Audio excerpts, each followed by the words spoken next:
প্রিয় দেশবাসী, আসসালামু আলাইকুম। আমাদের প্রধান উপদেষ্টার যে এখন প্রেস সচিব আছে ডাস্টবিন শফিক, আমি ওনার উদ্দেশ্যে কিছু কথা বলতে চাই।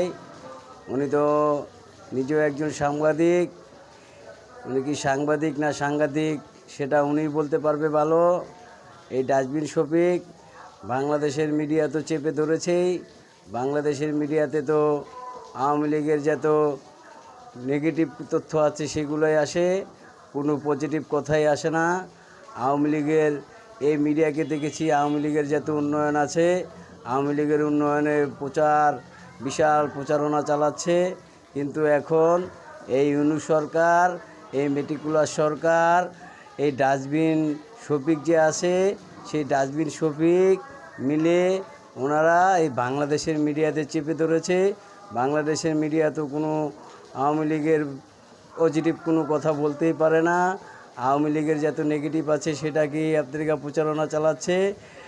তাহলে এখন দেখি যে আন্তর্জাতিক মিডিয়াকেও ওনারা চেপে ধরতে চায়। আন্তর্জাতিক মিডিয়া, সেদিন দেখলাম আন্তর্জাতিক মিডিয়া থেকে মাননীয় প্রধানমন্ত্রী শেখ হাসিনার সাক্ষাৎকার নিয়েছে। 3টা চ্যানেলে সাক্ষাৎকার নিয়েছে।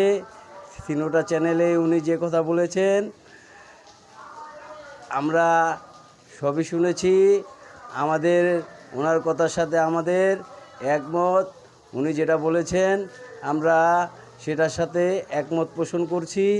উনি যেটা বলেছেন এটাই সঠিক বলেছেন। এই সরকার মেটিকুলাস ডিজাইনের সরকার। এই সরকার ইচ্ছাকৃতভাবে একটা অগ্রগতিকে থামিয়ে দেবার জন্য, একটা দেশের উদীয়মান উজ্জ্বলকে থামিয়ে দেবার জন্য ওনারা এই মেটিকুলাস ডিজাইন করে বাংলাদেশ নামক দেশটাকে ধ্বংস করতে চাচ্ছে। যে পাকিস্তানের সাথে যুদ্ধ করে এটা বাংলাদেশ সৃষ্টি হয়েছে, সেই পাকিস্তান ওনাদের বন্ধু হয়েছে।